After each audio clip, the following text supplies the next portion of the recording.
नमस्कार, आप देख रहे हैं खबरों की खबर। मैं हूं आपके साथ सुमित अवस्थी। खबरों की खबर में आज आपको ले चलेंगे उस खबर की ओर जिससे हिंदुस्तान के 140 करोड़ लोगों के गर्व और गौरव की गाथाएं जुड़ी हुई हैं। 18 साल के, महज 18 साल के उस हिंदुस्तानी बालक की कहानी आपको सुनाएंगे जिसने वो इतिहास रच दिया है जिसे अमेरिका और रूस जैसे देश भी आज तक नहीं कर पाए थे। जी हाँ, खबरों की खबर में आज हम उस खबर की बात करने वाले हैं जिससे पूरे भारत का सीना फख्र से चौड़ा हो गया है। इस शख्स को पहचान लीजिए, हमारे देश का ये नया हीरो है और इसकी उम्र महज 18 साल है। डी गुकेश नाम है, आप में से बहुत से लोग जानते होंगे, जो नहीं जानते वो आज जान जाएं। दुनिया में नंबर 1 खिलाड़ी, world chess champion D Gukesh बन गया है। ये खिताब अपने नाम कर लिया है। सबसे कम उम्र में खिताब जीतने वाले, ये कारनामा करने वाले वो पहले इंसान बने, आप ये कह सकते हैं। विश्वनाथन आनंद भी ये नहीं कर पाए, गैरी कास्परोव भी नहीं कर पाए, लेकिन ये काम हमारे डी गुकेश ने कर दिया है। इसीलिए हम अपनी पहली खबर में आपको बताएंगे कि डी गुकेश की जीत उनको सुपर ही नहीं बल्कि सुपर से भी ऊपर बनाती है। चीन का उनका प्रतियोगी कैसे आज उनको देखता ही रह गया और गुकेश शतरंज का सबसे बड़ा शहंशाह बनकर निकले हैं। मैच सिंगापुर में हुआ था, लेकिन खुशियां पूरा हिंदुस्तान, 140 करोड़ लोग आज मनाएंगे। दूसरी खबर सुप्रीम कोर्ट से आई है।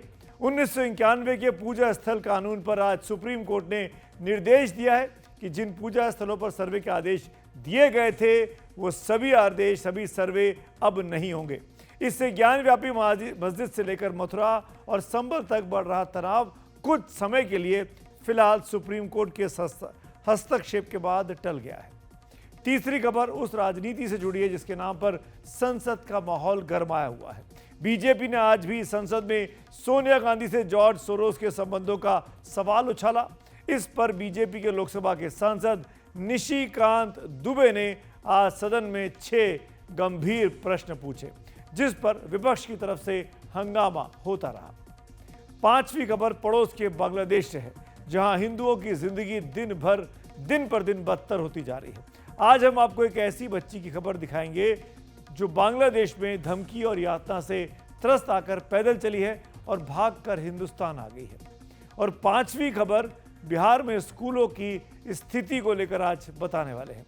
कैसे शिक्षा विभाग के प्रधान सचिव किसी भी स्कूल के हेडमास्टर को फोन करके, वीडियो कॉल करके स्कूल का जायजा लेते हैं, स्कूल का मुआयना करते हैं। उसके वीडियो को हम आपको दिखाएंगे और ये भी बताएंगे कि बिहार में शिक्षा का हाल कैसा है। इनके अलावा और भी कई महत्वपूर्ण खबरें हैं जो आपके हित से जुड़ी हैं, लेकिन हम सबसे पहले बात करेंगे उस खबर की जिसने आज पूरे हिंदुस्तान का सीना फख्र से चौड़ा कर दिया है। पहले आपको लिए चलते हैं शतरंज की उस दुनिया में जिसका सबसे बड़ा विजेता हिंदुस्तान का एक 18 साल का बेटा बना है।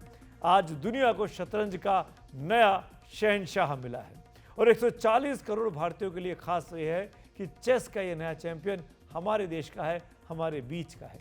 डी गुकेश भारत के नए गौरव बनकर उभरे हैं। सिंगापुर में 14 बाजियों की जो वर्ल्ड चेस चैंपियनशिप हुई उसमें गुकेश ने चीन के डिंग लिरेन को कड़े मुकाबले के बाद बहुत दिलचस्पी से, बहुत ही खास तरीके से आखिरी राउंड में आके हरा दिया।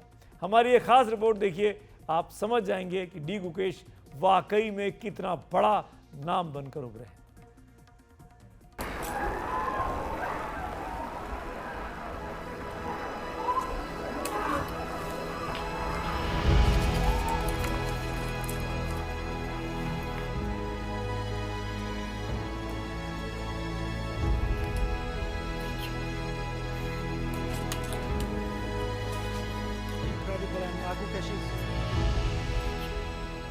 सिर्फ 18 साल की उम्र में डी गुकेश ने भारत के लिए कामयाबी का इतना ऊंचा कीर्तिमान बना दिया जिसे पीढ़ियां याद रखेगी। भारतीय ग्रैंड मास्टर डी गुकेश ने विश्व शतरंज चैंपियनशिप के 14वें और आखिरी दौर में चीन के डिंग लिरेन को हराया और खिताब अपने नाम कर लिया। 18 साल के गुकेश ने गैरी कास्पारोव का रिकॉर्ड तोड़ा है, जो कि 22 साल की उम्र में वर्ल्ड चैंपियन बने थे। डी गुकेश के बारे में कहा जाता है कि वो एक तो वो गोल्डन जनरेशन के कमाल के खिलाड़ी हैं। इस जो मौजूदा जनरेशन है जिसमें प्रज्ञानंदा हैं, वैशाली हैं, दिव्या देशमुख हैं, डी गुकेश हैं, अर्जुन एरिगासी हैं, इन जैसे खिलाड़ियों को गोल्डन जनरेशन कहा जाता है। उसकी वो नुमाइंदगी करते हैं। कैंडिडेट्स में उन्होंने जीता था। कैंडिडेट्स वर्ल्ड चैंपियनशिप जैसा एक वर्ल्ड चैंपियंस ट्रॉफी जैसा एक टूर्नामेंट होता है जहाँ एलीट खिलाड़ी ही खेलते हैं। इन सब के अलावा एक बहुत खास बात यह है कि डी गुकेश ने सिर्फ जो सबसे युवा सेकंड यंगेस्ट खिलाड़ी बने थे जब उन्होंने ग्रैंड मास्टर का खिताब हासिल किया था। फिलहाल वो तीसरे नंबर पर हैं, लेकिन इस गोल्डन जनरेशन से काफ़ी बड़ी उम्मीद रहती है और उन्होंने बादशाहत हासिल कर ये साबित कर दिया है कि भारत एक शतरंज में एक मजबूत फोर्स के तौर पर उभरा है। वैसे तो गुकेश के पिता का नाम रजनीकांत है, लेकिन चेस की दुनिया में कहते हैं कि चेस में अगर कोई रजनीकांत की तरह अनहोनी को होनी में बदल सकता है तो वो गुकेश ही हैं। This experience was really a great team effort. Every single one of us was in like excellent form, and we were all super motivated because in the 2022 Olympiad we were very close to winning the gold medal. But then there was one game which I had played and I could have won, which would have guaranteed gold medal. I unfortunately lost that game, and it was heartbreaking for everyone. So this time we were all super motivated, and from the start we were like, we are going to win this for the team, and yeah, really glad.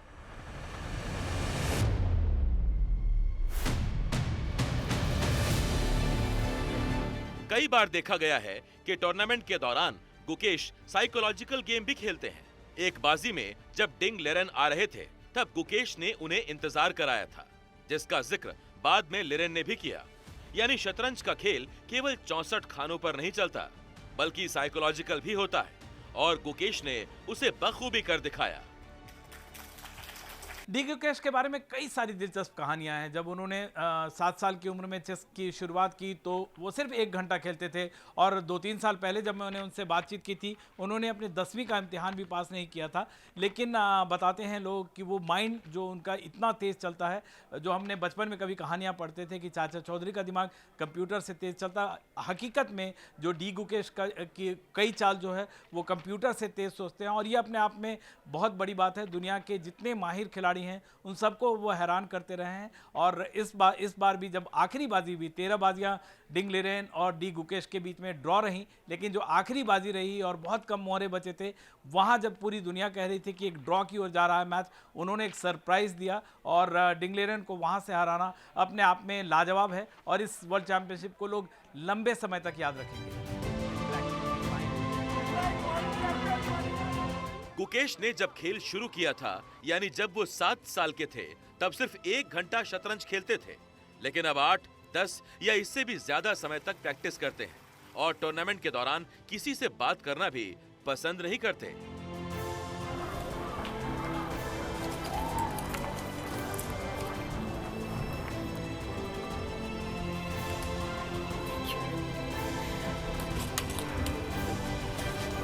Incredible and इससे बड़ी खबर आज हो नहीं सकती। गुकेश ने जो कमाल कर दिखाया है, पूरा हिंदुस्तान बहुत खुश है। प्रधानमंत्री नरेंद्र मोदी इस शानदार उपलब्धि पर डी गुकेश को आज उन्होंने भी बधाई दी है। पीएम ने एक्स पर लिखा, गुकेश को उनके उल्लेखनीय उपलब्धि के लिए बधाई। ये उनकी अद्वितीय प्रतिभा, कड़ी मेहनत और दृढ़ निश्चय का परिणाम है। उनकी जीत ने न केवल शतरंज के इतिहास में उनका नाम दर्ज किया है, बल्कि लाखों युवाओं को बड़े सपने देखने के लिए प्रेरित भी किया है। अडानी समूह के चेयरमैन गौतम अडानी ने भी डी गुकेश को बधाई दी है। उन्होंने एक्स पर लिखा, गुकेश ने इतिहास रच दिया है। सबसे कम उम्र के निर्विवाद शतरंज विश्व चैंपियन महान डिंग लेरेन को हराकर यह सिर्फ एक जीत नहीं है, ये भारत की शतरंज क्रांति के लिए एक निर्णायक क्षण है, जहां चैंपियनों की एक पूरी साहसी पीढ़ी सपने देखने की हिम्मत करती है और पूरे देश को आगे बढ़ने के लिए प्रेरित करती है। बधाई हो गुकेश। और इस खबर के बाद आइए आगे बढ़ते हैं। आज सुप्रीम कोर्ट से एक ऐसी खबर आई जिसने देश में कई मंदिर मस्जिदों में तनाव की स्थिति को फिलहाल तो कुछ कम कर दिया है। पिछले कुछ दिनों से 1991 के पूजा स्थल कानून को लेकर काफी चर्चा हो रही थी। चर्चा इसलिए हो रही थी कि निचली अदालतों से कई मस्जिदों के सर्वे का आदेश देने से कई जगहों पर तनाव का माहौल बना हुआ था। आज सुप्रीम कोर्ट ने इस पर निर्देश दिया है कि फिलहाल कहीं कोई सर्वे नहीं होगा। साथ ही पूजा स्थलों की स्थिति क्या है, इसको लेकर कोई फैसला देने से पहले सुप्रीम कोर्ट ने केंद्र सरकार से 4 हफ्ते में अपना हलफनामा दाखिल करने को कहा है। देखिए हमारे सहयोगी आशीष भार्गव की सुप्रीम कोर्ट से यह खास रिपोर्ट।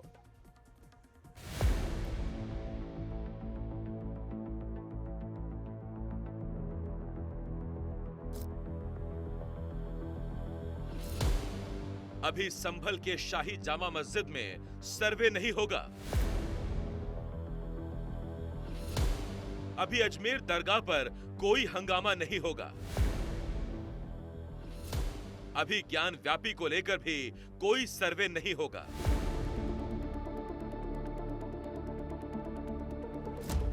ऐसी 3 नहीं बल्कि कई मस्जिदों के खिलाफ ताबड़तोड़ दर्ज हो रहे मुकदमों और सर्वे पर सुप्रीम कोर्ट ने फिलहाल एक बड़ा ब्रेक लगा दिया है। ये एक वेलकम फैसला है, एक इंटरिम रिलीफ मिली है और वापस से जुडिशरी में हम लोगों का अकीदा विश्वास बहाल हुआ है। जिस तरह से लोअर कोर्ट से फैसले आ रहे थे, इसने जुडिशरी पर, सिस्टम ऑफ लॉ पर बड़े सवालिया निशान खड़े किए थे।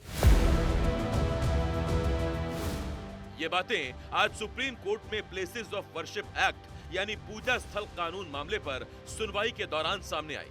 पिछले कुछ समय से तनाव का कारण बने पूजा स्थल कानून पर सुप्रीम कोर्ट ने आदेश दिया है कि अगली सुनवाई तक किसी भी सर्वे का आदेश नहीं दिया जाएगा।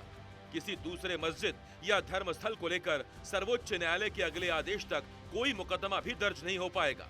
अदालत ने केंद्र सरकार से इस पर 4 हफ्ते के भीतर हलफनामा दाखिल करने को कहा है। अदालत के इस फैसले से साफ है कि संभल की जामा मस्जिद, जौनपुर की अटाला मस्जिद और बदायूं की शमसी जामा मस्जिद केस पर इसका बड़ा असर पड़ने वाला है। जिस तरीके से निचली अदालतों में लोग जाके और मस्जिद के नीचे कभी शिवलिंग तलाश कर रहे हैं, कभी मजार के नीचे शिवलिंग तलाश कर रहे हैं, इससे मुल्क का माहौल खराब हो रहा था। आज जो सुप्रीम कोर्ट ने फैसला दिया है, बेहतरीन फैसला है। मैं इस फैसले का वेलकम करता हूँ। मंदिर हो, मस्जिद हो, गुरुद्वारा हो, चर्च हो, इमामबाड़ा हो, सिनेगाग हो, आदमी मन की शांति के लिए जाता है। अगर धर्म जहाँ के ऊपर आदमी मन की शांति के लिए जा रहा है, मंदिर और मस्जिद के नाम के ऊपर लड़ाई और झगड़े होने लगे तो इंसान कहाँ जाएगा। सुनवाई के दौरान 3 सदस्यीय पीठ के प्रमुख और मुख्य न्यायाधीश संजीव खन्ना ने कहा, अदालत के सामने 2 मामले थे, मथुरा की शाही ईदगाह और वाराणसी की ज्ञान वापी मस्जिद। तभी अदालत को बताया गया कि देश में ऐसे 10 से ज्यादा मामले लंबित हैं, जिनमें कुछ 18 मामले दाखिल हैं। इनमें से 10 मामले मस्जिदों से जुड़े हैं। इसके बाद ही सुप्रीम कोर्ट ने केंद्र सरकार से याचिकाओं पर 4 हफ्ते में अपना पक्ष रखने को कहा है। सुप्रीम कोर्ट ने कहा कि अब कोई सर्वे नहीं होगा, कोई केस कोर्ट हियर नहीं करेगी जब तक कि सुप्रीम कोर्ट उसकी हियरिंग को कंप्लीट नहीं करता, जो भी फैसला आएगा। तो ये बिल्कुल सही है। ये बार बार कोर्ट को जाना कि यहाँ पर मस्जिद नहीं थी, 500 साल 600 साल पहले ऐसा हुआ, बिल्कुल गलत है। पार्लियामेंट का एक्ट है और भारत सरकार को, मोदी सरकार तो रिप्लाई डाल ही नहीं रही अपना, उनको रिप्लाई डालना चाहिए। और ये अच्छा फैसला है, कम से कम इस पे दंगे नहीं होंगे, लोगों की जानें नहीं जाएंगी।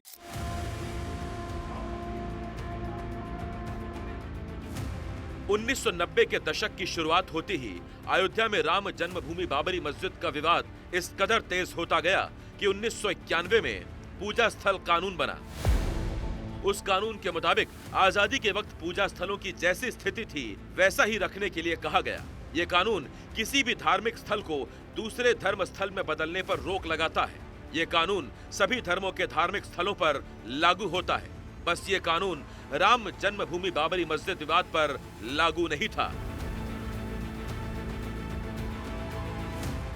जौनपुर की अटाला मस्जिद से लेकर बदायूं तक मस्जिदों के ऐसे तमाम विवादित मामले हैं जिन पर फिलहाल शांति की गुंजाइश बन गई है। दिल्ली में आशीष भार्गव की रिपोर्ट, एनडीटीवी इंडिया के लिए। कांग्रेस की पूर्व अध्यक्ष सोनिया गांधी से अमेरिकी बिजनेसमैन जॉर्ज सोरोस के संबंधों पर आज भी संसद में जमकर हंगामा हुआ। बीजेपी लगातार इस सवाल पर कांग्रेस को घेर रही है। जहां राज्यसभा में सदन के नेता और केंद्रीय स्वास्थ्य मंत्री जेपी नड्डा ने सोनिया और सोरोस के संबंधों पर कांग्रेस से जवाब मांगा, वहीं लोकसभा में बीजेपी सांसद निशिकांत दुबे ने सोनिया सोरोस संबंधों पर 6 प्रश्न पूछ डाले। देखिए हमारी ये रिपोर्ट। सोनिया जी का क्या संबंध है सोरोस से? देश की आम जनता जानना चाहती है। राजीव गांधी फाउंडेशन के सोनिया गांधी के साथ क्या संबंध है जिसको सोरोस फंड करता है? सोनिया और सोरोस का रिश्ता क्या है? जो भारत विरोधी होता उसको फंडिंग करता, इस पर तो सोनिया गांधी को जवाब देना चाहिए, राहुल गांधी को जवाब देना चाहिए। गुरुवार को संसद में बीजेपी के 3 नेताओं ने सोनिया गांधी और जॉर्ज सोरोस के संबंधों को लेकर मोर्चा संभाला। लोकसभा के अंदर बीजेपी सांसद निशिकांत दुबे ने, जिन्होंने सोनिया सोरोस संबंधों पर 6 सवाल पूछे। राज्यसभा के अंदर बीजेपी अध्यक्ष और सदन के नेता जेपी नड्डा ने, जिन्होंने सोनिया सोरोस के संबंधों पर पूछा। तो सदन के बाहर संसद परिसर में केंद्रीय मंत्री गिरिराज सिंह ने सोनिया और सोरोस का पोस्टर लहराकर पूछा, ये रिश्ता क्या कहलाता है? सबसे पहला सवाल यह है कि एफडीएल एपी जो कश्मीर को अलग देश मानता है, उसके साथ राजीव गांधी फाउंडेशन के सोनिया गांधी के साथ क्या संबंध है जिसको सोरोस फंड करता है? सोनिया और सोरोस का रिश्ता क्या है? देश जानना चाहता है कि इस हाउस की वरिष्ठ नेता कांग्रेस पार्टी की, उनका क्या संबंध है, सोनिया जी का क्या संबंध है सोरोस से? What is the relationship between Sonia Gandhi ji and Soros? The country wants to know, देश की आम जनता जानना चाहती है।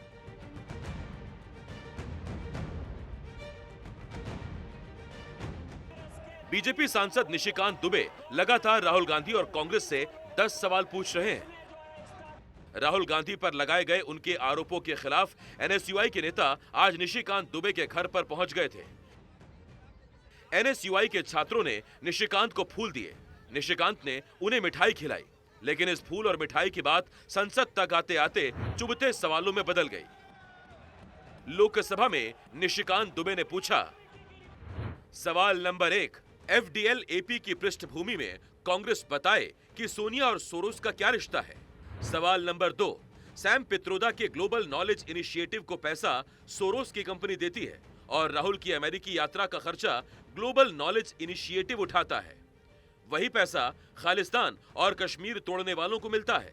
इसीलिए सवाल है कि सैम, राहुल, सोरोस और ग्लोबल नॉलेज इनिशिएटिव का संबंध क्या है। सवाल नंबर 3, सोरोस 2004 और 2009 में भारत आया और बीएसई में 5% स्टेक लिया, जिससे 2010 से 14 तक शेयर मार्केट से सोरोस पैसा लेता रहा। सवाल यह है कि इस दौरान गांधी परिवार से वो क्यों मिला। सवाल नंबर 4, राजीव गांधी फाउंडेशन को सबसे ज्यादा पैसा सोरोस ने दिया। आखिर राजीव गांधी फाउंडेशन के साथ सोरोस का रिश्ता क्या है, जिसकी प्रमुख सोनिया गांधी हैं। सवाल नंबर 5, सोरोस ने फॉरेन बर्ड, फेसबर्ग और स्पडा फंड बनाकर कांग्रेस के 300 लोगों को स्टार्टअप के नाम पर पैसा दिया। सवाल है वो 300 लोग कौन हैं? और सवाल नंबर 6, भारत जोड़ो यात्रा में सोरोस का सीनियर एग्जीक्यूटिव सलीम शेट्टी भी गया था। भारत जोड़ो यात्रा में कांग्रेस ने कितना पैसा खर्च किया और सोरोस फाउंडेशन ने उसमें कितना पैसा दिया? सोरोस ने फॉरेन बर्ड्स, फेसबर्ग, सॉग फंड, स्पडा फंड, इस तरह के फंड बनाए। वो सारे कांग्रेस के 300 लोगों को, कांग्रेस पार्टी के 300 लोगों को उसने जो है स्टार्टअप के नाम पर पैसा दिया है। ये 300 लोग कौन है और गांधी परिवार के साथ उनका क्या संबंध है? और राहुल गांधी के अमेरिका दौरे का सारा खर्चा global knowledge initiative Sam Pitroda देता है। ये खालिस्तानियों से मिलता है, ये कश्मीर तोड़ने वालों से मिलता है। सैम पित्रोदा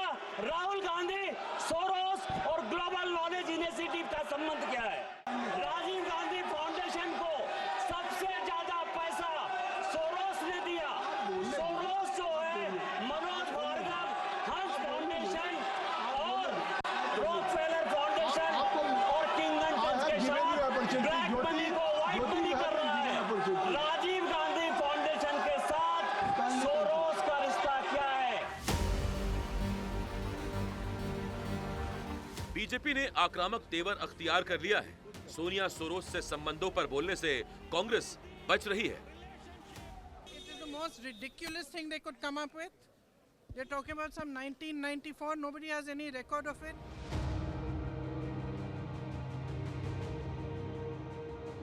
सत्ता पक्ष और विपक्ष के बीच अब सोनिया सोरोस संबंधों पर खींची तलवार के कारण संसद के दोनों सदनों की कार्यवाही बार-बार स्थगित होती रही।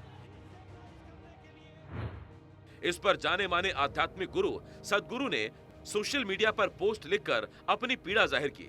बगैर कांग्रेस का नाम लिखे उन्होंने जो टिप्पणी की उसके मर्म को समझिए। भारतीय संसद में व्यवधान देखना निराशाजनक है, खासकर तब जब हम दुनिया के लिए लोकतंत्र का प्रतीक बनने की आकांक्षा रखते हैं।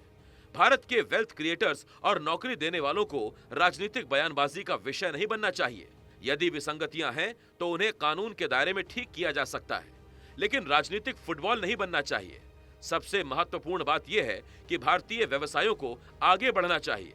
यही एकमात्र तरीका है जिससे एक भव्य भारत बनेगा।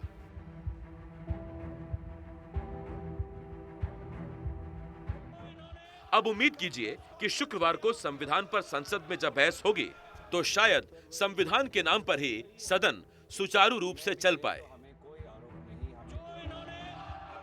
एनडीटीवी इंडिया की रिपोर्ट। विपक्ष के नेता राहुल गांधी लगातार वेल्थ क्रिएटर्स पर सवाल उठाते हैं। उनके आरोपों का जवाब देने के लिए वित्त मंत्री निर्मला सीतारमण सामने आई हैं। उन्होंने एक लंबा चौड़ा ट्वीट किया जिसमें मनमोहन सरकार और मोदी सरकार की आर्थिक नीतियों के फर्क को रेखांकित किया है। वित्त मंत्री ने लिखा है, पीएम मोदी के नेतृत्व में बैंकिंग क्षेत्र खासकर पब्लिक सेक्टर बैंकों में अभूतपूर्व सुधार हुए हैं, जबकि मनमोहन राज में सार्वजनिक क्षेत्र के बैंकों को सत्ता में बैठे लोगों के खास मित्रों के लिए एटीएम की तरह इस्तेमाल किया जाता था। सीतारमण का कहना है कि पिछले 10 वर्षों में पब्लिक सेक्टर बैंकों को 3,26,000 करोड़ रुपए लगाकर मजबूत बनाया गया, जबकि मनमोहन राज में बैंकिंग के जरिए अपने चहेतों को मनमाने लोन देने के लिए बैंकों को मजबूर किया जाता था। वित्त मंत्री के मुताबिक मोदी सरकार में सार्वजनिक क्षेत्र के बैंकों का डिविडेंड यानी लाभांश सिर्फ सरकारी नहीं, आम निवेशकों के भी आय का स्रोत है, जबकि मनमोहन राज में सार्वजनिक क्षेत्र के बैंकों ने 56,534 करोड़ रुपए का डिविडेंड चुकाया था। कि आज दिल्ली में आम आदमी पार्टी ने घोषणा की है कि वो महिलाओं के लिए सम्मान निधि देगी। 1,000 रुपए का ऐलान तो सरकार कर चुकी थी पहले आम आदमी पार्टी की, लेकिन आज ये वादा किया गया कि चुनावों के बाद हम इसको बढ़ाकर 2,100 रुपए कर देंगे।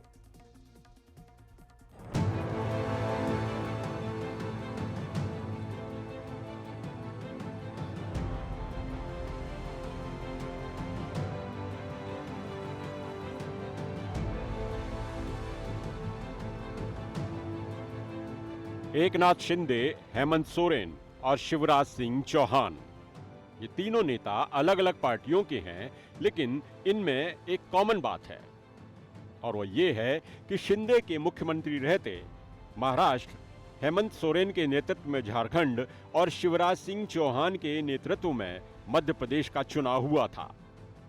खास बात यह है कि तीनों नेता चुनाव जीतने में कामयाब रहे। इस कामयाबी के पीछे सबसे बड़ी वजह महिलाओं के लिए इनकी तरफ से पैसे देने का ऐलान रहा। महाराष्ट्र में चुनाव से पहले महायुति सरकार ने लाड़की बहन योजना, झारखंड में महागठबंधन सरकार ने मुख्यमंत्री मैया सम्मान योजना और मध्य प्रदेश में बीजेपी सरकार ने लाडली बहन योजना की घोषणा की थी। अब सवाल है कि क्या उसी रास्ते पर चलकर अरविंद केजरीवाल दिल्ली का चुनाव जीत पाएंगे? ये सवाल इसलिए उठ रहा है कि दिल्ली में चुनाव से पहले आम आदमी पार्टी ने आज दिल्ली की महिलाओं को 1,000 रुपया देने का ऐलान किया है। दिल्ली सरकार की कैबिनेट मीटिंग हुई और उस कैबिनेट मीटिंग में यह प्रस्ताव पारित कर दिया गया कि दिल्ली की हर महिला के अकाउंट में हर महीने 1,000 रुपए डाले जाएंगे। दोस्तों, इसके साथ ही ये योजना दिल्ली में लागू हो गई है। अब इस योजना के तहत महिलाओं को रजिस्ट्रेशन करना होगा। आम आदमी पार्टी ने महिलाओं के लिए महिला सम्मान योजना की शुरुआत की है। इसके तहत महिलाओं को हर महीने 1,000 रुपए दिए जाएंगे। इस योजना के लिए 2,000 करोड़ रुपए का प्रावधान रखा गया है, लेकिन वित्त विभाग को इस ऐलान में बड़ा खतरा नजर आ रहा है। वित्त विभाग को लगता है कि इस योजना से खजाने पर सालाना 4,560 करोड़ रुपए का बोझ पड़ेगा। ये बोझ इसलिए भी खतरनाक है कि दिल्ली में दूसरी सब्सिडी पर करीब 11,000 करोड़ रुपए खर्च हो रहे हैं। इसलिए वित्त विभाग का मानना है कि नई योजना दिल्ली की आर्थिक स्थिति के लिए ठीक नहीं है। वित्त विभाग तो यहां तक कह रहा है कि इससे सरकार को कर्ज भी लेना पड़ सकता है।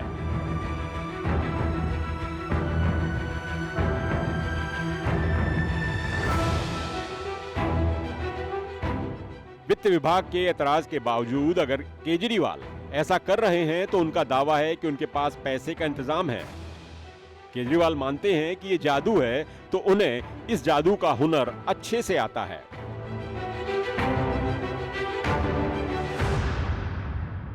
मैं बीजेपी वालों को कहना चाहता हूं, मैं जादूगर हूं।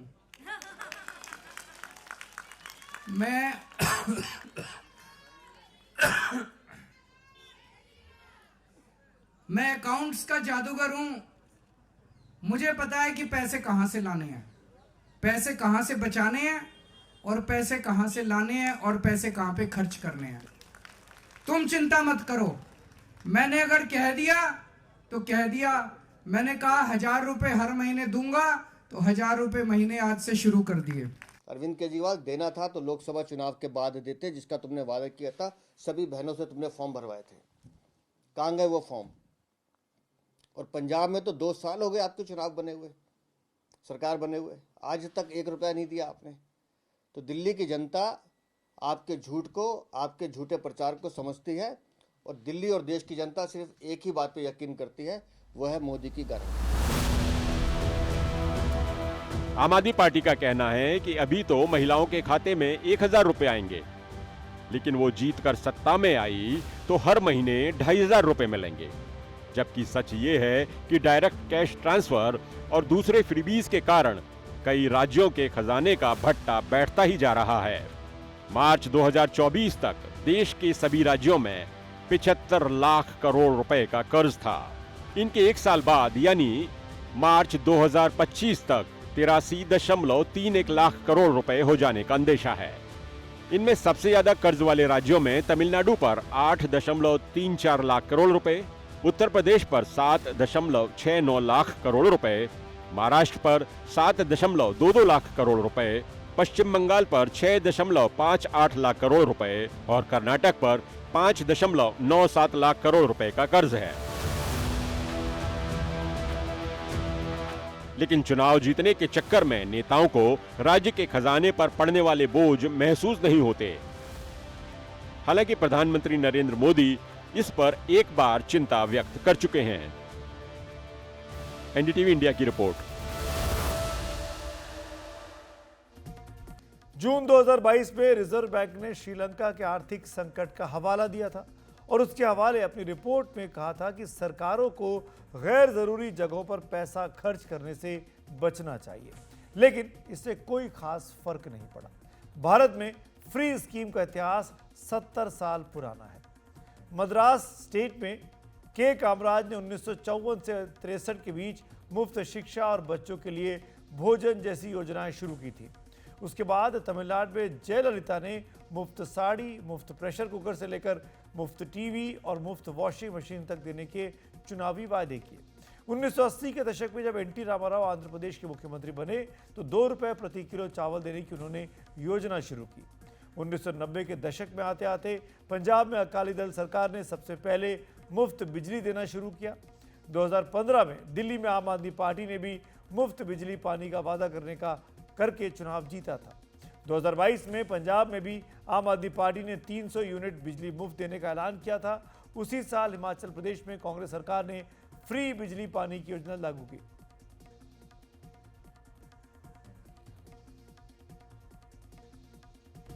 क्या अखिलेश यादव और आजम खान के रास्ते अलग हो रहे हैं? आजम के करीबी नेताओं का दावा है कि वो समाजवादी पार्टी से अलग एक नई पार्टी का ऐलान कर सकते हैं। जेल से जारी उनके संदेश ने समाजवादी पार्टी में खलबली मचा दी है। चंद्रशेखर रावण के साथ मिलकर आजम खान यूपी चुनाव से पहले एक मोर्चा बना सकते हैं। असदुद्दीन ओवैसी भी इस नए फ्रंट में शामिल हो सकते हैं। देखो भाई, हमने तो बार बार कहा है कि बीजेपी की तो हम आइटम गर्ल हैं। कभी मजाक में समाजवादी पार्टी के कद्दावर नेता आजम खान ने कहा था कि वो बीजेपी की आइटम गर्ल हैं। लेकिन उनकी राजनीति अगर अखिलेश यादव के विपरीत करवट बैठ गई तो ये बात सही भी साबित हो सकती है। आजम खान और अखिलेश यादव के रिश्ते हमेशा ही कभी नरम तो कभी गरम वाले रहे हैं। वो जब अखिलेश की सरकार में मंत्री रहे हो या फिर अब जेल में बंद हैं, आजम की हमेशा शिकायत रही है कि उनकी अनदेखी की जाती है। जानबूझकर दूसरे मुस्लिम नेताओं को उनके मुकाबले खड़ा किया जा रहा है, इसीलिए जेल से उनका संदेश आया है। जो संदेश है, उस संदेश जो आजम खान साहब का है, उसमें आजम खान साहब का दर्द बयां होता है। जो कि दर्द आजम खान साहब का है, ये तो हम पहले से महसूस करते थे और पढ़ते थे कि उनके दिल और दिमाग में कितना बड़ा दर्द उन लोगों के प्रति है जिनका कि उन्होंने हमेशा जी जान से साथ दिया। और ऐसे मौके पर उनका दर्द यूं बढ़ गया कि उनके लिए जो आवाज़ उठानी चाहिए थी वो लोगों ने नहीं उठाई। जेल से आजम खान की चिट्ठी आई है, अब बात निकलेगी तो फिर दूर तलक जाएगी। चर्चा यह है कि इस बार आजम खान आर पार की लड़ाई के मूड में है। इसके लिए भले ही समाजवादी पार्टी से अलग क्यों ना होना पड़े। अखिलेश यादव से उनकी नाराजगी की कई वजहें हैं। आजम खान समाजवादी पार्टी के सबसे बड़े मुस्लिम चेहरे हैं, पर अब उन्हें लगता है कि उनके नेतृत्व को पार्टी के अंदर से ही चुनौती दी जा रही है। उनके मुकाबले दूसरे मुस्लिम नेताओं को खड़ा किया जा रहा है। वो चाहते थे अखिलेश यादव रामपुर से लोकसभा का चुनाव लड़ें, पर उनसे बिना पूछे उनके विरोधी मोहिबुल्लाह नदवी को टिकट दे दिया गया। आजम खान इस बात से भी नाराज हैं कि जब वो और उनके बेटे अब्दुल्ला आजम जेल में बंद हैं, ऐसे में समाजवादी पार्टी ने उन्हें उनके हाल पर छोड़ दिया है।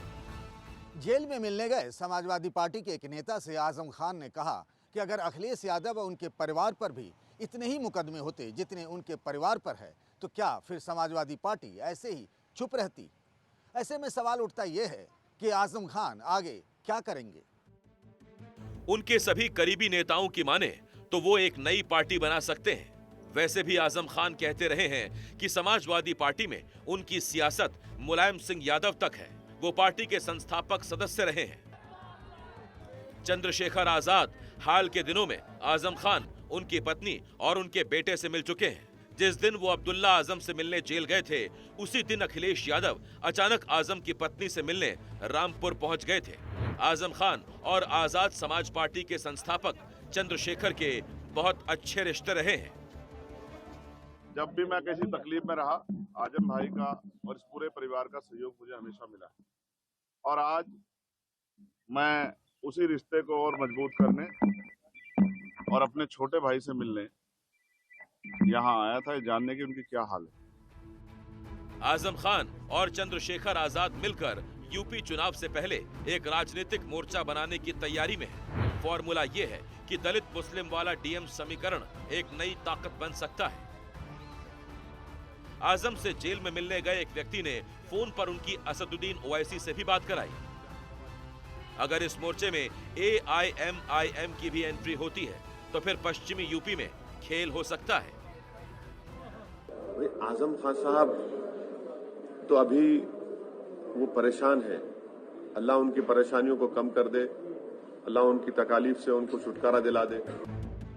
आजम खान के ना होने से समाजवादी पार्टी एक बार तगड़ा झटका खा चुकी है। बात साल 2009 के लोकसभा चुनाव की है। तब अमर सिंह, जयाप्रदा और कल्याण सिंह के मुलायम सिंह से करीबी संबंध होने पर आजम ने बगावत कर दी थी। आजम को पार्टी से बाहर कर दिया गया था। उस चुनाव में मुस्लिम वोटों का बंटवारा हुआ। कांग्रेस को इसका फायदा हुआ और पार्टी ने लोकसभा की 21 सीटें जीत ली। क्या एक बार फिर इतिहास दोहराने की तैयारी है? लखनऊ से पंकज झा की रिपोर्ट, NDTV इंडिया के लिए। बांग्लादेश में इस्लामिक कट्टरपंथियों के अत्याचार से बचने के लिए वहां के लोग भाग कर भारत आ रहे हैं। एक नाबालिग लड़की वहां से इसीलिए आ गई क्योंकि उसे अगवा करने की धमकी दी जा रही थी।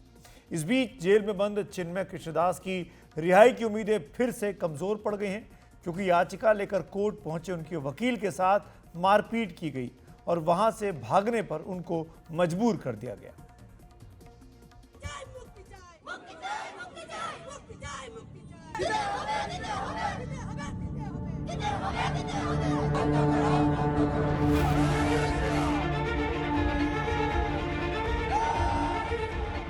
बांग्लादेश में हिंदुओं के खिलाफ अत्याचार बढ़ रहा है और भारत में बांग्लादेश की सरकार के खिलाफ आक्रोश।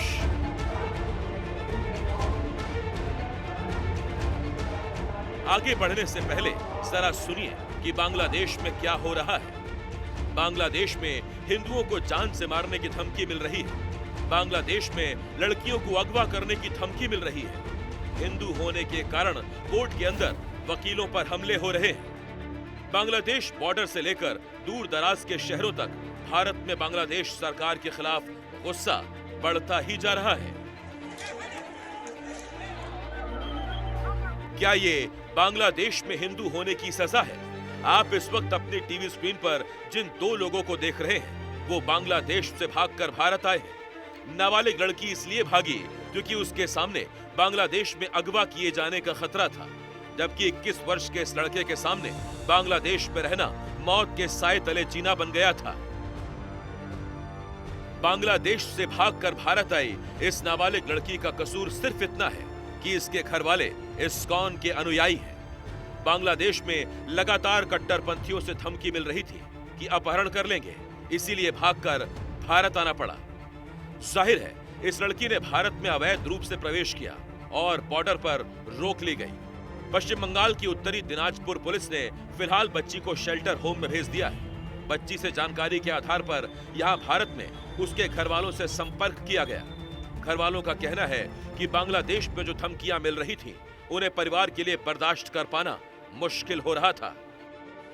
আমার সম্পর্ক ওই নাতিন হবে, তো আমি আমার ফোন নাম্বার ওরা জানে, সেজন্য আমি থানায় আসছি তো ওনাকে দেখা করার জন্য। তো ওরা তো ওইদিকে ও আমাদের ইসকনের ভক্ত বলে ও টর্চারিং করেছে, তারপর ওকে কিডন্যাপ করবে এই ভয়ে তো ও আসছে, সেজন্য আমার ফোন নাম্বার ওরা নিয়েছিল। अब जरा इस तस्वीर को देखिए। 21 साल का जीवन बर्मन बांग्लादेश में इस बात से डरा हुआ था कि कभी भी उसके साथ कोई अनहोनी हो सकती है। बांग्लादेशी कट्टरपंथी जीवन बर्मन के पीछे इसलिए पड़े हुए थे क्योंकि वो जीवन को इस्कॉन से जुड़े चिन्मय कृष्णदास का समर्थक मानते हैं। ये लड़का जान बचाने के लिए भारत आया है। भारत की सीमा में घुसने के लिए इसने नदी का रास्ता तय किया। जलपाईगुड़ी पुलिस ने जीवन को कोर्ट में पेश किया। जरा सुनिए इस दौरान जीवन ने क्या कहा। আমি একজন সনাতনী, আমাদের হিন্দুদের উপর অনেক টর্চার হচ্ছে, যার কারণে আমি বাংলাদেশ থেকে ইন্ডিয়াতে আসি। इस बीच इस्कॉन गुरु चिन्मय कृष्णदास की जेल से रिहाई नहीं हो पाई क्योंकि उनके नए वकील पर भी पेशी के दौरान कोर्ट में हमला किया गया। वकील का आरोप है हिंदू होने की वजह से उनके ऊपर कोर्ट में हमला किया गया। আমি এসেছিলাম গতকালকে ঢাকা থেকে চট্টগ্রামে চিন্ময় প্রভুর মামলা সহ আরো কিছু আইনজীবীর বিরুদ্ধে যে কতগুলো মামলা নেওয়া হয়েছিল সেগুলার তাদের আইনগত সহযোগিতা করার জন্য এসেছিলাম ঢাকা থেকে। इस बीच पश्चिम बंगाल की मुख्यमंत्री ममता बनर्जी ने कहा है कि केंद्र सरकार को और बढ़ चढ़कर कार्रवाई करनी चाहिए। আমরাও সকলে প্রোটেকশনের দাবি জানাচ্ছি। আমরা চাই government of India must act মানে কি, মানুষকে নিরাপত্তা দিক, মানুষকে যারা ফিরতে চায় ফিরিয়ে আনার ব্যবস্থা দিক। কাজেই টোটালটা গভর্নমেন্ট অফ ইন্ডিয়ার ব্যাপার। আমরা শুধু চাই তারা আমাদের মাইনরিটিজদের রক্ষা করুক। बांग्लादेश में जो परिस्थिति है उसे संभालना भारत के डिप्लोमेसी के लिए एक चैलेंज है, लेकिन इस वक्त जब बांग्लादेश में एंटी इंडिया जो आवाज है और रेडिकल फोर्सेस जो है वो खुल के बात कर रहे हैं, और भारत के डिप्लोमेसी के लिए ना सिर्फ ये बंद करना जरूरी है और ये भी देखना है कि कैसे इस पूरे नेबरहुड को और बांग्लादेश और भारत के रिश्ते को अब यहां से और बेहतर बनाया जाए। कैमरा पर्सन जीडी शंकर के साथ कोलकाता से सौरभ गुप्ता, एनडीटीवी इंडिया। बिहार के सरकारी स्कूलों में आजकल एक वीडियो कॉल से हड़कंप मचा हुआ है। चलती क्लास के बीच रोज सुबह अचानक शिक्षकों के पास एक कॉल आ जाती है और उनसे तरह तरह के सवाल पूछे जाते हैं। मकसद वही पुराना, स्कूल में पढ़ाई लिखाई को बेहतर बनाना है, लेकिन तरीका बिल्कुल नया है। जाहिर है खबर चर्चा में है। औचक निरीक्षण का ऐसा कमाल आप पहली बार देखेंगे। बच्चे यूनिफॉर्म में क्यों नहीं है? ये बच्ची कौन है यहाँ पे? ये बच्ची सब यूनिफॉर्म में नहीं, कोई यूनिफॉर्म ही नहीं। सर इन लोग से पूछा है तो कोई बता रहा है सर गंदा है, सर ये बता दो। सब यही बोलते रहेंगे तो यूनिफॉर्म में कौन आएगा? वीडियो कॉल वाले इस नए सिस्टम की वजह से बिहार के शिक्षकों में हड़कंप है। आज कितने टीचर आए हैं? टीचर आज है एक एसएल में। शिक्षा विभाग के प्रधान सचिव यानी सूबे में शिक्षा विभाग के सबसे बड़े अधिकारी एस सिद्धार्थ का यही तरीका है। पूरे बिहार में 60,000 से ज्यादा स्कूल हैं। सिद्धार्थ रोज सुबह 30 से 40 शिक्षकों से इसी तरह वीडियो कॉन्फ्रेंसिंग के जरिए बात करते हैं। यानी आप बिहार के किसी स्कूल में टीचर हैं तो तैयार रहिए, किसी भी दिन आपके पास प्रधान सचिव एस सिद्धार्थ का फोन आ सकता है। कितना बच्चा आज आए हैं? आज 28 बच्चे हैं सर। मिसाल के तौर पर ये वीडियो कॉल पश्चिम चंपारण के एक स्कूल में की गई है। इमाम कौसर कौन है? जी साहब मैं। और ये अब्दुल वहाब अंसारी? अब्दुल वहाब अंसारी क्लास में है सर। क्लास में? थोड़ा क्लास में ले जाइए अब्दुल वहाब अंसारी का क्लास में। जी सर ले चल। आप क्या कर रहे हैं बाहर? जी आप बाहर क्या कर रहे हैं? बाहर नहीं है सर, क्लास में से आपका फोन आया तो अभी क्लास में से आए हैं। कितना बच्चा आज आए हैं? आज 28 बच्चे हैं सर। 28 बच्चे? ये कौन क्लास है? क्लास 6 है ये। क्लास से थोड़ा दिखाइए, क्लासरूम दिखाइए। इतना लड़कियां हैं, लड़के कहाँ चले गए? लड़के बड़े कम हैं। यहाँ पे लड़कियों का ही एडमिशन ज्यादा है। और स्कूल का मरम्मती क्यों नहीं हुआ अभी तक? ये क्लासरूम का? तो सर ये हेडमास्टर आपको बताएंगे। कहाँ हेडमास्टर? जब तक प्रधान सचिव के सामने हेडमास्टर साहब की पेशी होती है, तब तक आपको कुछ जानकारियां देते हैं। दरअसल बिहार में शिक्षा विभाग को ऐसी शिकायत मिलती रही है कि टीचर क्लास में बच्चों की संख्या बढ़ा चढ़ाकर बताते हैं। इतना ही नहीं, गैर हाजिर रहने के बाद भी टीचर खुद को कागजों में हाजिर दिखा देते हैं। इसी व्यवस्था को रोकने के लिए अब ये पहल शुरू की गई है। आगे आप खुद सुन लीजिए। प्रधान सचिव के सामने वीडियो कॉल पर हेडमास्टर साहब आए तो क्या बात हुई।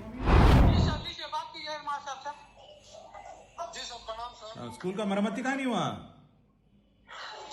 स्कूल का मरम्मती क्यों नहीं हुआ? मरम्मती तो हुआ है सर फर्श का। ये ऊपर व्हाइट वॉशिंग, सफाई पोताई वेंडर को दिए थे ना जय साहब, तो केवल फर्श का करा के गए। कौन सा स्कूल है ये? मध्य विद्यालय समसा पूर्वी।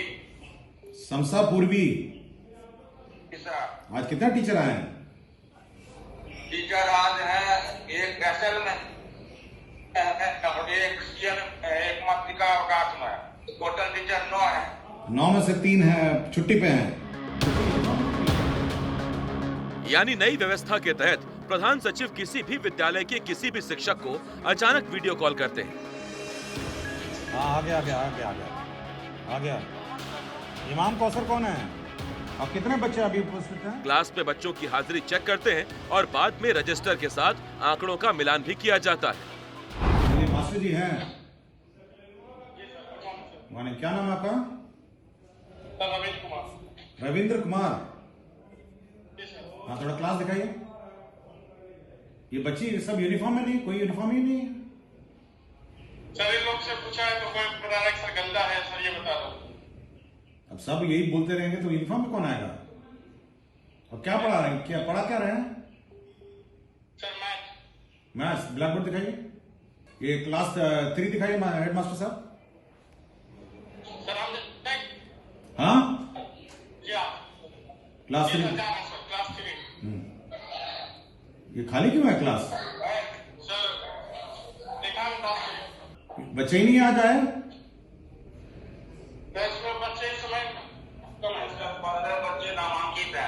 इतने कम बच्चे क्यों नामांकित है? गांव में और बच्चे नहीं हैं?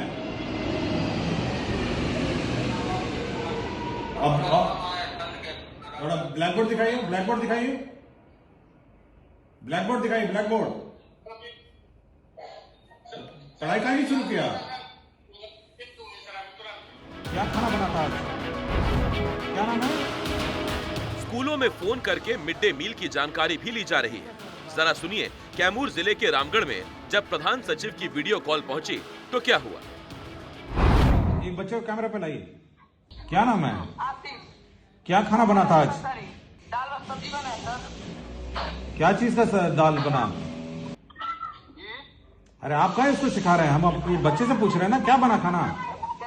आलू और गोभी। तो हेडमास्टर जी आप ही सिखा रहे हैं उसको बोलना नहीं आता है? सिखाने की बात नहीं है, बना है, सभी बच्चे हैं यहाँ और लोगों से पूछ लिया जाता है। ये बैठने का दर ही है खाने के लिए? जी सर। अरे उनसे पूछ रहे हैं, बच्चों से पूछ रहे हैं, आपसे नहीं पूछ रहे हैं। वैसे वीडियो कॉल वाले अधिकारी एस सिद्धार्थ इससे पहले भी चर्चा में रहे हैं। ट्रेन में सफर करके, पैदल स्कूलों में पहुंचकर बच्चों से सवाल करके पढ़ाई का जायजा लेना भी उनका एक तरीका है।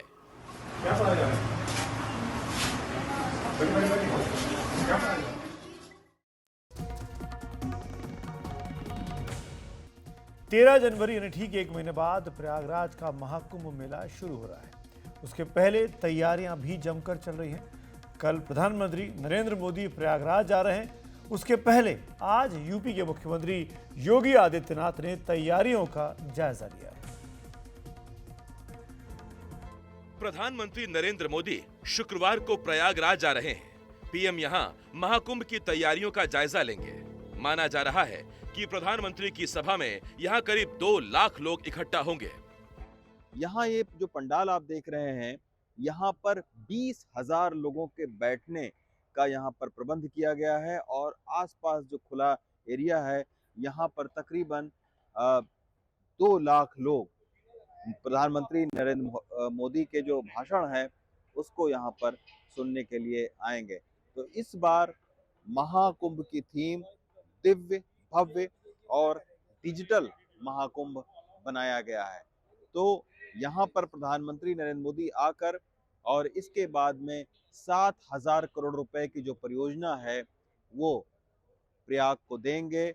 कई सारी परियोजनाओं का उद्घाटन भी यहीं से वो करेंगे, जिसमें से लेटे हनुमान जी जो कॉरिडोर है उसका उद्घाटन करेंगे। अरैल में निषाद राज और भगवान श्री राम की बहुत बड़ी मूर्ति बनी हुई है, उसका अनावरण यहीं से करेंगे। इस तरीके की तमाम सारी जो परियोजना है उसका अनावरण वो यहीं करेंगे। तकरीबन जो है 13 तारीख को 3 घंटे प्रधानमंत्री नरेंद्र मोदी महाकुंभ के इस संगम में रहेंगे। पीएम के दौरे से पहले गुरुवार को मुख्यमंत्री योगी आदित्यनाथ ने कुंभ क्षेत्र में तैयारियों की जानकारी ली। सीएम संगम तट के अलावा अक्षय वट, हनुमान मंदिर और सभा स्थल समेत उन सभी जगहों पर गए जहां प्रधानमंत्री जाएंगे। उत्तर प्रदेश के मुख्यमंत्री योगी आदित्यनाथ ने कुंभ में प्रधानमंत्री के आगमन की तैयारियों की समीक्षा की। आप तस्वीरों में देख सकते हैं मुख्यमंत्री योगी आदित्यनाथ जो कि प्रयागराज पहुंचे और उन्होंने प्रधानमंत्री के आगमन से पहले यहाँ कुंभ में जो तैयारियां हैं उसकी समीक्षा की। तस्वीरों में केशव प्रसाद मौर्य भी दिखाई दे रहे हैं, वो भी प्रयागराज आए थे। और 13 दिसंबर को प्रधानमंत्री नरेंद्र मोदी कुंभ क्षेत्र पहुँचेंगे जहाँ वो अरैल से क्रूज़ में बैठेंगे और फिर गंगा पूजन करेंगे। इसके अलावा कुछ मंदिरों के जो कॉरिडोर बनाए गए हैं उन कॉरिडोर्स का उद्घाटन होगा और साथ ही प्रधानमंत्री एक जनसभा का भी वहां पे संबोधन करने वाले हैं। तो मुख्यमंत्री यहां प्रयागराज पहुंचे हुए हैं और प्रयागराज में उन्होंने सबसे पहले एक हॉस्पिटल जो कि कुंभ क्षेत्र में है उस हॉस्पिटल का उद्घाटन किया और उस उद्घाटन के बाद मुख्यमंत्री योगी आदित्यनाथ ने प्रधानमंत्री जहाँ जहाँ जाएंगे, जिसमें अक्षय वट शामिल है, सरस्वती कूप है और साथ ही जो संगम नोज है जहां गंगा पूजन होगा, उन सब जगहों का मुआयना किया। प्रयागराज का महाकुंभ मेला 13 जनवरी से शुरू होगा और 26 फरवरी को महाशिवरात्रि के दिन संपन्न होगा।